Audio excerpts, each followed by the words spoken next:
OK, nhớ rồi nó chụp hình rồi đó. Rồi xem hôm nay bây giờ là cả xin gì đó nữa. Ê, bạn thấy chia sẻ thế này là này nó cả nhớ rồi nhiều đi. Cụ thể là giờ chỉ nó cả nhớ rồi là thọ có tận đây nó cho rồi mình gì nữa ok. Chị to của chúng bắt cái nó shit thôi của chị sâu. Chị hôm nay chị cũng yo sau này tụi cái chơi mua ở từ chỉ tu ngập mua bữa được của nó đó họ thì bé bé từ bé ship bao thế chị bé ít từ ship bao tao đi đó chỉ dùng nó vào đó chỉ mà bé chỉ keep in contact nó chị nếu như tôi actually mua của tôi cái giờ actually ông bé với thôi lo vào của tôi cái này theo sáng là thế chị cũng thọ tôi lấy tôi cái lọ nè ok chỉ thọ đó xí mà của thì của sao tôi lấy cho nó cái nữa thì hành cái gì lấy thì của tôi nhìn nhận cái thế chị lấy mà đi cú được họ thì chỉ muốn đâu tụi phân nhỉ nhá không chơi nó của hai cái choose là hai cái cú sơ ok chỉ là you know chỉ là cú use của hai advantage ấy to grow ấy của yo like một học cái nó cái nữa đó là của hai trở đi là hai cái cú sơ vậy ok thì của nông đây là tụi con nó nó học của sao chắc là cho mình nhọn cho rồi ở tàu ba này vậy thế cần gì sao ok thì của yo chắc là cho nó của lâu đủ ấy cho còn đây nó cũng mà thay nó của yo cho mình nhỏ đó chị quay tia của bé bé đó lời tia không nói của tôi cũng son cái nữa lớn đó chị thứ tôi cũng sợ tôi muốn game đó xí mà là tôi mất nên tàu chị xong rồi nên nên you know how like là rất sáng á chị like là cái lấy quay at least từ rất sáng thì nó cái lấy quay cột lót đúng không sáng của tôi làm mà cột lót đúng không chị của to always đó xí mà always chị cho nó cái số nào mà tôi này phim đi grade á nên tự lo chị lo case phải chị cầu tôi grade chị cầu đúng tàn chứ không to đó còn như tôi tự muốn sinh dẫn cho bé tôi ở đó lo nó chị bé tôi ở đó lo này chị lấy chứ không to đó xí mà chỉ sáng bảo tôi phim đi đó xí mà người họ là cái một sinh dẫn tôi nhập vào sinh dẫn tôi sport rồi ở chỉ tôi là tôi cái nữa chị cũng mà quá chỉ tôi xây à một chi xã tối đến từ lúc này à chị cho nên sai là đi có nên từ nào chị sai của đại video mùi sai của thả lấy giá nè ok chị yeah chị tàu ý vị tất cả nó từ hồi ý vị thôn so it's been 3 weeks right chị all week chị từ trong đó chị là case file chị week thích bé chị mình trong trong đó chị nào I'm trying to like we try to like clean it and then like so it's like kind of hard to explain so we try to mà biết đó này cái này cái gì họ cũng thắt cho thế vậy cái tối lúc ba xong đây đó là cái cụ yo số này tụi cái này cái cụ tức bỏ tụi cái đó đó mà lúc ngoài lúc ba cái lỡ mình tí đó cụ khai lón là cái tụi cái mình chụp cụ á nó phải đây để chuẩn bị mình chơi cái nữa ôi yêu đây nè nè vào nó đi xem nè very young it's a young bird mua Charlie nữa okay Charlie tử đó nữ oh yeah đó còn đây chị okay cũng nói xì orange nó nè yeah nên try xì orange nó nè like cause we're bright nó lên nữ extra scared nè even though nữ đừng try đó chị okay chị tụi cái nó nè okay còn lại đỉnh cho trong chị nhớ không cái lá sẽ chị trong nó sẽ là okay it's kind of calm down a little bit okay số này lại tao okay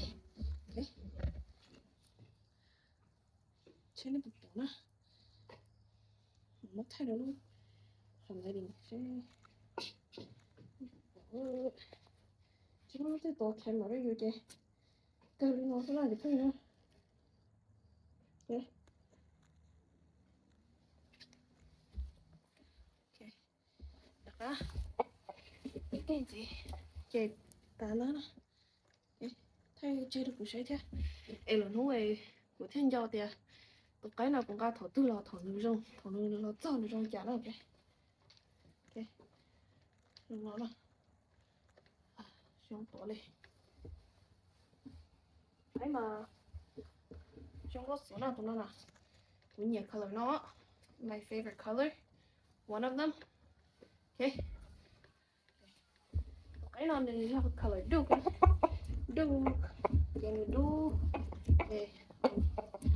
cái nào là hay chơi thì cho cái nó potential ace một đấy ạ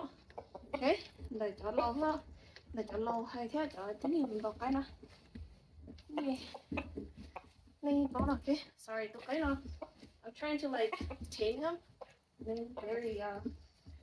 lại đây là cái là số bốn tuổi à yeah cái không chơi được cái nào nó cái gì đó thật chính là okay okay chị lo biết chân đấy tu lo cái nào là như tu cũ này nè thôi là mỗi đứa của chị của biết cái story này không nhở đó có thể I'm very grateful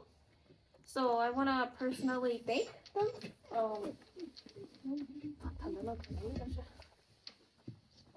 ta chơi rồi đi tao hết rồi rồi thật để nó cái nông sản thì sẽ đây cái gì nó là nhau đi tại sao nó giống nó thế chị nó là sợ bé của té nó thế chị giống là thả bể không là nó sẽ là cái chỉ用thả bể được giống lắm còn đi cho nhớ California của không mà hết the middle east hay west thì ok nè ở bên nhau mình sẽ là ông nói chị lúc chơi nó trong nó không cho chỉ chơi trong đó chơi trong cho cái cũng mất được cái cũng mất được cái cho nó trong số tiền là từ trong thế cái đó chị ít tu thì còn đây cái kia muốn nó ra đó giờ tụi bao đó nè cũng mất nó không fast nè tụi bao nó mà tao cũng những cái tụi favorite mà đó phải tụi mình thấy cái trong đó ok nên là nên nói cho sorry I'm getting sidetracked there right tụi cái tụi biết cái story tao tao nó đi chơi đó xí mà cũng là béo nên họ cũng chuyển thái ạ thì tụi bao là mà mình theo cái like every 3-4 months nữa ok mình cũng bao làm sao có lử thế nên nhân chơi tụi bao mình yêu set up yêu chơi nữa nữa thì mình bao mình thấy họ rồi trời họ trời có cái trộn mà cứ cho cái lúc chơi trong có buổi chơi cho cái in front là mất khẩu bố rồi nó cũng thế tê lo nên thế tê ô tô đi nên thế tê chỉ trong đó nên chỉ có một cái lúc chơi họ nên cái lúc chơi là nó mất cái trung tâm ta nên phải ít cho nó cũng nó cây thôi á thì khi nhận cái bắt ấy là cái lợi cái lợi này nó lại ôi khi bắt ấy chỉ trong này nó rồi lại chỉ có vậy đó stop it sorry cô hay cô tao nè cô tao nhá nó ha yeah like chỉ có or like eating good mother or eating good handling nó để bù chi nhá okay nó phải là hôm nay chị giờ nó cái là này nó cho tao mới nhỏ nè thì nó bắt cái trong đó nè thì cái factor nó affect sẽ có tao mới cái đó tao nó thì it matters thế nào thì cũng đi ít thu bắt cái người cứ để thế cái trong thế mình chơi bóng thế cái á thế chơi trong gì mà nó thả cho nữa vậy nên cái bộ này á chơi ở chỉ tôi nói chơi linh chi chơi nhưng mà bộ rồi của thì thêm mà tôi nói linh chi tụi cái đó họ tụi của bố nữa nếu cousin thì nó cũng ít tụi best friend á ít tụi girl best friend á chơi nên bây giờ ship bóng để lo thế vậy chơi cũng khi nên cho lại my experience with chicken and thing nên tao cái xong cái official hết chị you know I get to know them and cũng tốt bỏ là cho cái tàu á là cho cái tàu in thư họ style ấy cũng nhàn đâu cho cái cũng mua theo giờ cũng thế cũng thế đi thọ một thọ rồi là cho cái nào ok giờ giờ chị này giờ cũng nó tụt thả ấy đi thả cho cái nè thả cho ấy đi là cho cái nó cái là chi là cha chị trong cha là parents grandparents là cho đi cha and bri là tao là cho xin ai nó để cho tôi nói cho question nó vấn đề đó so but thằng đấy mà nếu cho cả cái của theo đó là mà ý hay có chính xác à okay đó mà you know like I get it where it's like cũng chỉ cho brothers nó lại là tia cha thằng đó cũng mà cha ngồi lại hành tông luôn gọi là chắc hành tông chắc khi cũng là secret thì cũng thấy like because I'm very straightforward like cũng không cho question very directly cha này cái kia luôn for example này cái kia luôn này cho cha này cái tao đi cha na này cái Bắc mà em đâu cho nó mà này style nó tu mà ấy lý thọc cũng sắc cái nữa trong nó cũng I've been out like a few times this year like một sắc cái xin vậy and so like it cũng không thấy question for example đó vậy là hay nên của chuyện thế chứ I mean I get it like you know like còn game nó ní nha kind of like secretive thế ní nha illegal thế ní nha like you know like you should share kind of like a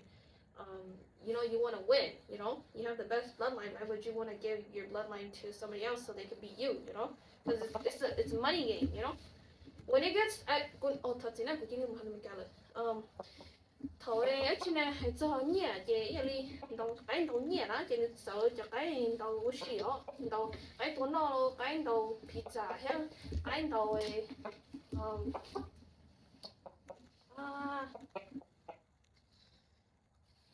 calm down cái đâu pizza hay cho cái đâu small game đó nín như thế rồi đó ok chị cho cái cũng bỏ nó chị lấy cho cái đầu rộng thế là in the middle range of like she made like it's not a super big game it's not a super small game you know so it's like cũng biết là so like broad like I'm not gonna like tell them like what like a secret á quý chỉ khai quý tí ni hoặc like như thế cũng nô nè này cả nó chị cũng mà like hay tầng được của YouTube channel thế cũng chỉ một hai cái là tu sát tỏi thì cứ có thể cho tí nó nè rồi cái rong nó nè đó họ thì cũng mà as a person á cũng chưa nên nhiều drama thế cũng chưa nên nhiều mu đâu sai ha mu like you know like those people are like you know you act like their friend and then like you go and then you talk shit behind their back sorry something low battery tapping high tower low battery low yeah you talk shit or else like you hop around and you move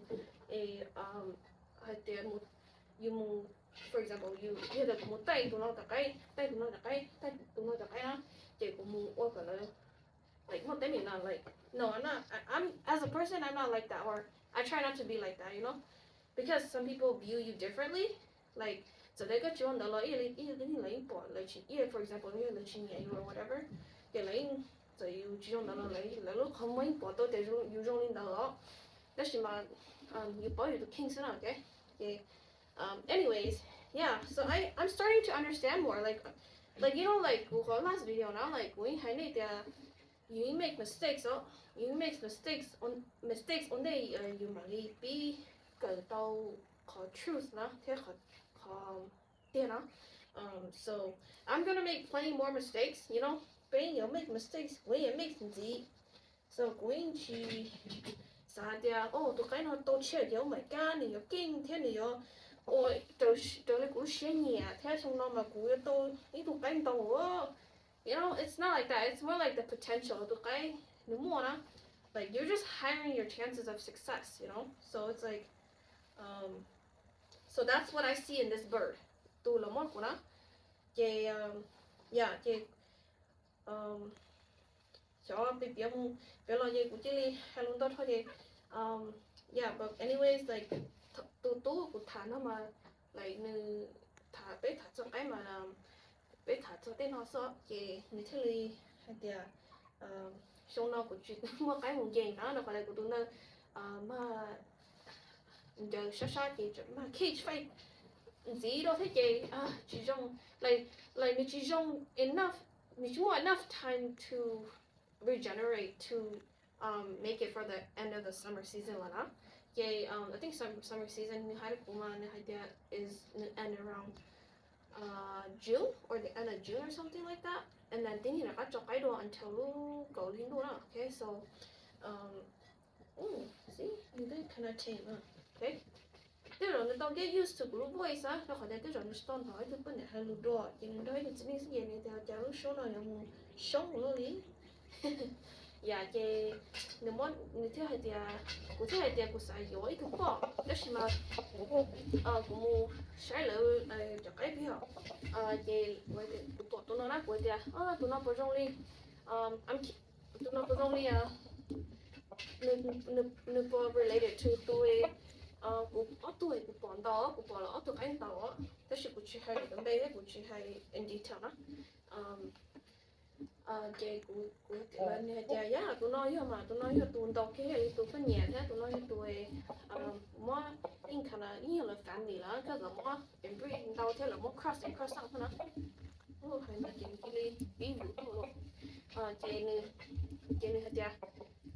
chị cũng thấy chị hiện ở đây bởi cho tụi nó một kiện đó là khỏi tên là cũng mua 7 months sau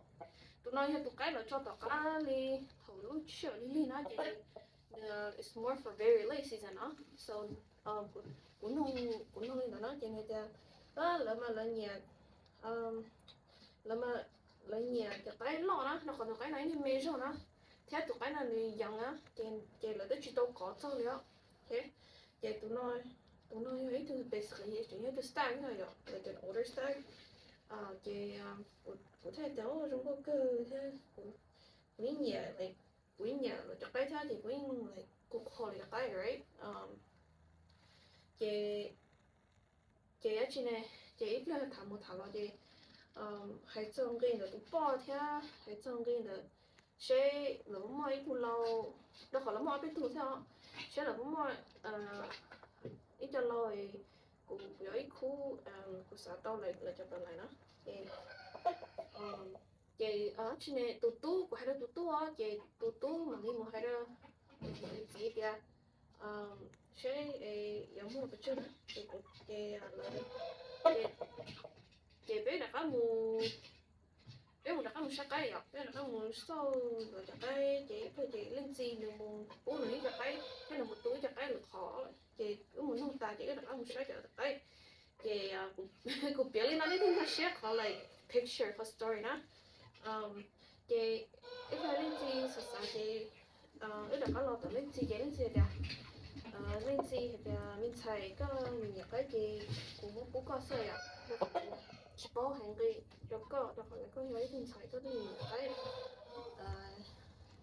cũng thổi là cũng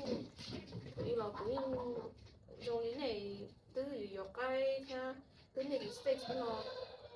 giàu theo cái công nhân lần đầu đó nghe tên hay là cũng mà你帮你能够被个车，他就来已经差的，来就你做唔到了，you know，已經幫你，you know，我來可以幫你搞車，睇下，you know，你多改啦，你去那個hobby or cheap 啦，any hobby is very expensive, and so，我係就攞嘛，我係個人攞本一家係啲到啲年啲攞乜進去我，睇到啲年我嚟打要啦，so của sáng mai record chi hay tụ cái nó theo cho luôn hay cũ na vậy còn nó của theo là cho các nó nữa na các bạn giờ thì của chỉ tao bỏ lên tao á đó là mà cũng chơi nó cho luôn là hay nó cũ đó phải được bỏ cái tao kia đó vậy theo những nhóc kia nữa là không đó right so it's like and plus with the boy cho nên so it's like everything all together thì giờ thì chỉ bỏ cái tao là những like you can kind of guess, you know. And you know, what can you do? It's a free chicken. But yeah, của trẻ tao muốn để test vấn đề nó cái yeah của cho hay nó lúa cho theo cái nature you know nature brothers including also Tunga you know some other brothers that I've seen out there that nature like very welcoming I'm very surprised because you know this game is actually very it's very shady um game and so it's like you know to see that you know there are some Hmong folks that are out there that are still very supportive and you know have sportsmanship like going more respected you know you know because going to right female so it's like I'm gonna tell you the struggles of what I go through as a female because that's my whole channel you know with the Pokemon you know I see them as Pokemon you know like you go I'll relate to that in a bit but anyways like you know like you know continue that cycle like in the future like như thế cũng biết theo có theo chồng nữa thì cũng bỏ lại mấy chân xài nữa là cái tập viên cái này của nó thì là nó cho cụ thì oh my gosh like for example cái việc cái có bé chỉ share cái video thì thôi là cho những người nói nó bé xin gì bé có một cái mua nó bé nó Usa te hiền được cho cái xã số 20 years from now when I picture it cậu một bỏ vào vision nó cái cuối nhà hay là the same thing like you like tôi cũng chỉ có một hoa chả nào like cũng chỉ có một hoa nó là cũng chỉ có một hoa like luôn về mong về nên không phù mà okay thế chứ mà yeah I think I will give them chickens just like how you know they did to me because because this game is a dying hobby and so của tôi chỉ bảo chứ nên gọi xong tận đây nó có mua tiếng nhạc cái nè thế có mua tiếng nhạc cái gì nữa nè đau màu đi ấy đặc nó like I don't know if it's gonna decrease or it's gonna increase but I'm just saying like 더 저런 nữa cái you know, you pass on that tradition. Is basically what I'm saying. Rồi so you thi rồi you more you know, okay, so it also depends on the scenario, right, and the situation. So really của bỏ tôi thì của tôi bỏ chẳng chạy là hết là really like what you follow like you know very deep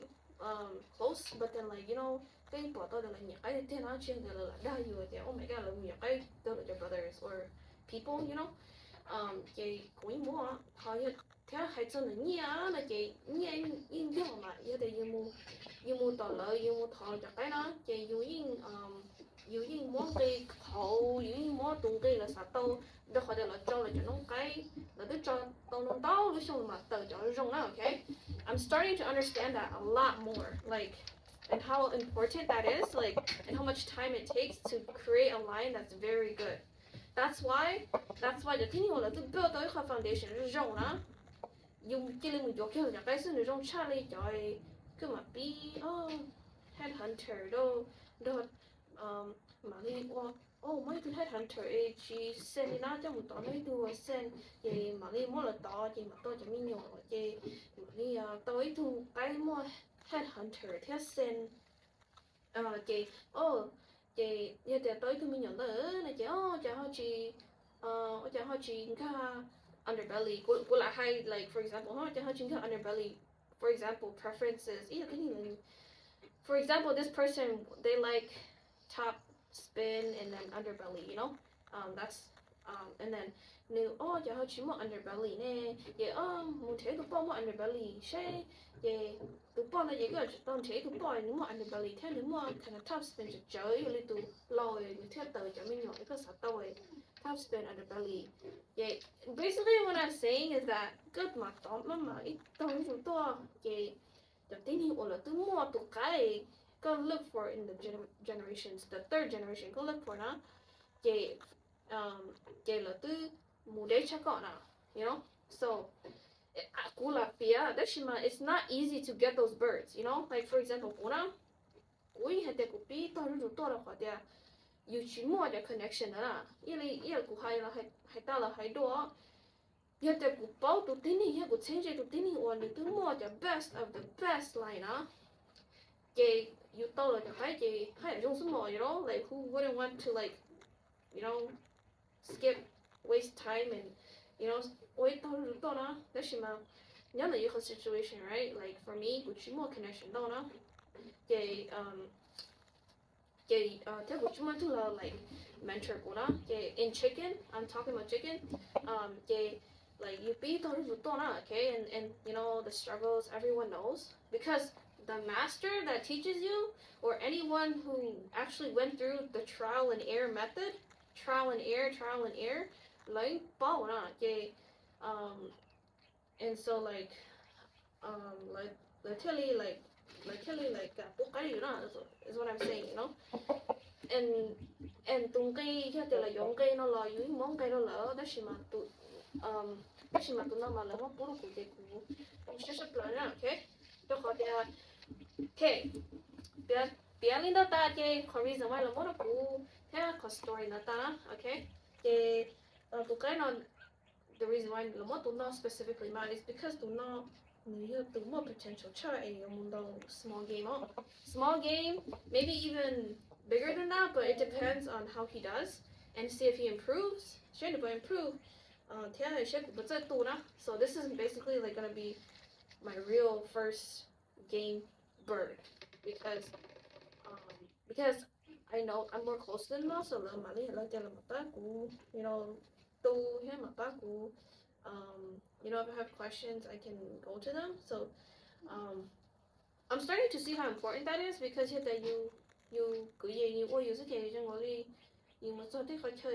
stuck you progress forward you're just stuck, you know, you don't grow as much. But it's like you go to school, right? You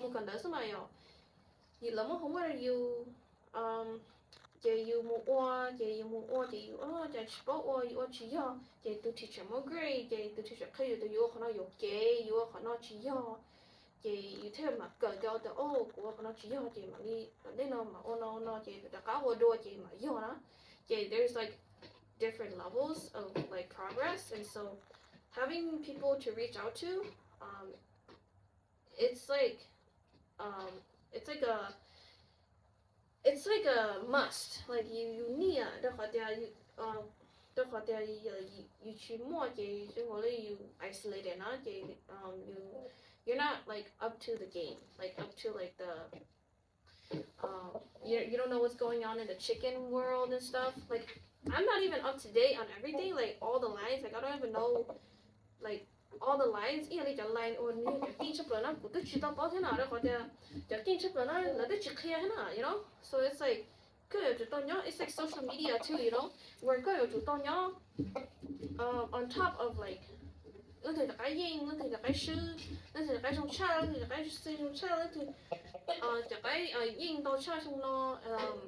I'm just saying like in general, you tip both that the guy do dominate in this era, in this year, in like 2-3 years, like there's like I'm guessing there's like, you know, styles that dominate other styles, and then like for example, you know, Headhunter dominate in the 2000s, early 2000s, but now when it was like 2010s, like starting to have more like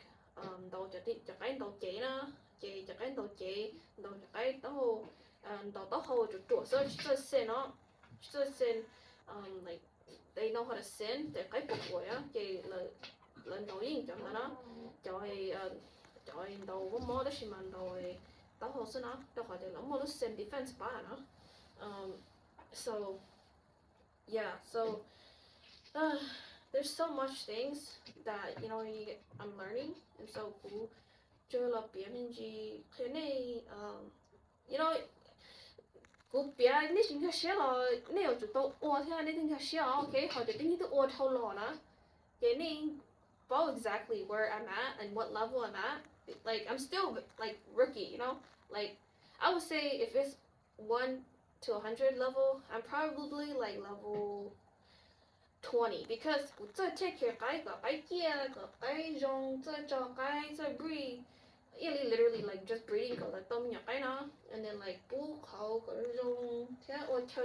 用了鸟呢天么就 equipment 个utility like basically like just the setup right and then like the breeding but then like to go more into detail about like exactly who I should breed with and how I should cross and exactly what kind of bird I should bring in to cross with mine. Like I still struggle with that a little bit, and so you guys like ning tell that like you and y'all watch, you know. So and that's okay, you know. Being vulnerable is part of learning too, you know. And I'm not afraid to exploit that. So you know, because what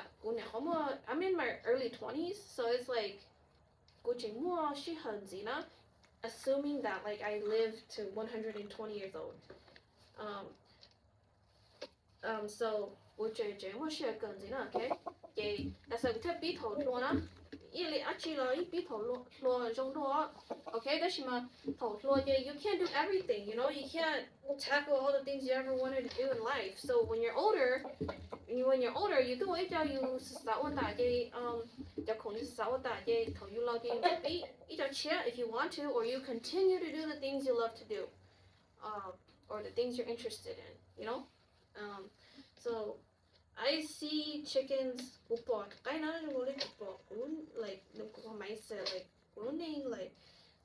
like either for example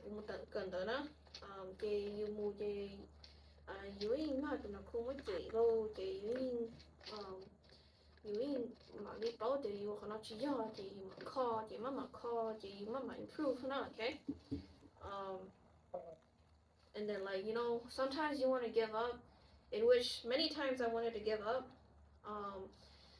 You know, I'm sure all of you do. Like at one point, unless I'm thinking very optimistic, you know, very positive, then that's very good. But some people are different, and I'm just maybe one of those different people, or normal. I don't know, because everybody's definition of normal is different. Thật sự là gọi là mình cái anh tôi sao nó chỉ này cả lo chị ít cho nên bỏ lò của bạn đi đặc cái thì cũng thôi okay yeah so like yeah you know this is very fun for me you know in the end okay it's mất giá là họ tiêu bảo đi cái ta nó vậy mất cho mình gì 5% gì đó là họ tiêu chỉ một chuyện đó ha vậy em này của bạn đi một thay lười giả biết sao actually for now you go finish the part okay yeah you know there's a lot of emotions more emotion though that you feel more cái tu share cái trong share more frustration more cái kỹ okay so many things in different situations you know and so it's not something super easy too you know thật sự cái tôi làm vì mà phải rong xia ya hay là oh my god thời tôi làm rong xia chụp lỡ đấy mà thời sao cho ít lấy tiền you have to do before you even get there to get like if you look at the result you like it right but when you look at the process and you look at the beginning of what you have to do in order to get there it's a lot of work yeah and a lot of things that you have to go through you know yung tôi nói chứ chứ tôi đâu mà nó chứ tôi chỉ bỏ chứ tôi muốn tất là muốn make sure that you want elmo you know the right elmo có tôi nào lúc khó thì ít tập thì để là chỉ kéo đó chỉ mà ít tập thì nào để là kéo cho thì tôi này ngõ mẹ nó để cho một chút chút tới chúng ta thấy không có nó thôi là tôi nó hỏi cho tôi là tôi phải cho chị là tôi phải cho chị you know hôm nay thì tôi làm nhiều lúc họ không có thì tôi nó thì thế dùng gì chén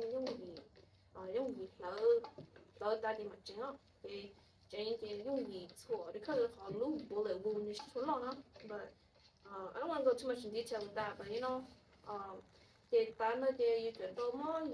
như thì you mua camping thì you chuyển đâu thì không try thì chuyển đâu tú nó like if you look at it like that then it's just shy you know which and you should shy man this man like you gotta think about like remember the good parts, like say, oh yes, like I tao na kusano, or kutao kutao jakai, or kusatao maybe if for example I really jakai na like tapshino, it's a learning process, but maybe 5 years from now, kutao we online, in which that's what part of my goals, my long-term goal for my chickens, that going like we create a which online, we have to build on top of each other, foundation, because so A B C, A line, B line, C line lo lý do là cho cái all right, that's mà you mất bỏ là ili A B cái A C cái là tao cái cho nên A B hay A C cho A thế cái A B hay A C cho thế A okay cái là mua lấy cho online thế đó, that's the phần không bỏ này, but like that the original line is, I think the right way to call it is always somebody else's. But they just stack on top of that, or they just generate new lines based off those lines, because nothing is original, truly original anymore. Because you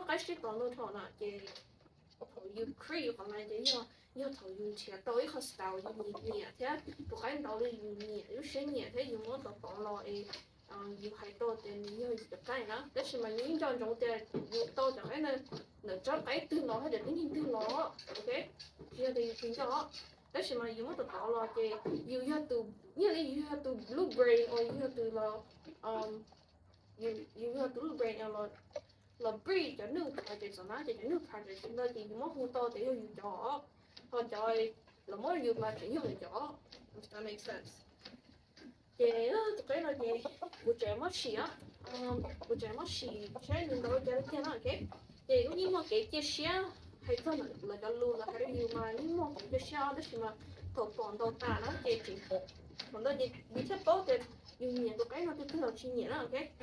There's also different levels of hope, right, and potential in chickens. You nhiều一般面cái nhiều但是嘛tụi nó nhiều chắc是mà这个可以只出多了有个点啊就tụi nó chỉ nhớ cho thì đủ được share, because you only like you stop cái thing, okay, cái thứ sẽ là cũng rất thà bên đây cái nó tức là một phần nào sau nó nói thì cũng mà mình phải là cái sai hay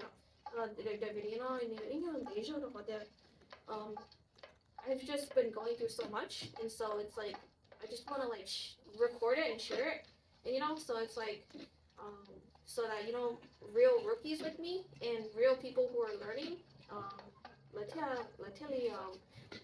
maybe they can relate to me, or maybe they can't make to go have a teacher nó nét theo của chị xã lý cháu đó phải là thế nên là hay nó có thể là kể sự hiểu sao, okay, nhưng đến lúc chị kể thế nên chị kể thế là okay. I welcome all comments, and I prefer not negativity, like oh my god, like cái to girl but có hơi nhiều cái cái hello like that's like I don't prefer those, but you don't always get what you prefer, but I'm very open-minded, so your brothers, maybe even some sisters are already watching me, say something.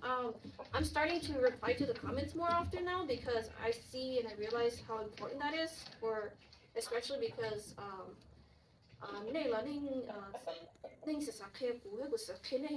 that's like I said, that's the whole point of my YouTube channel, is to build connections and feel connected, in a way. So it's like feel welcome to say, I'm speaking my mind. This is my personal channel, so so this is my safe place where I can talk about my experience, and so video thế à, nếu nó thế cái video tôi sẽ share của tôi là cái thế này, thank you, anh tôi share của thế này, okay, chỉ tao sợ like của hai ta là hai đứa that's like my model now you know like của chỉ tao sợ đó là của in sạc cỡ cái của in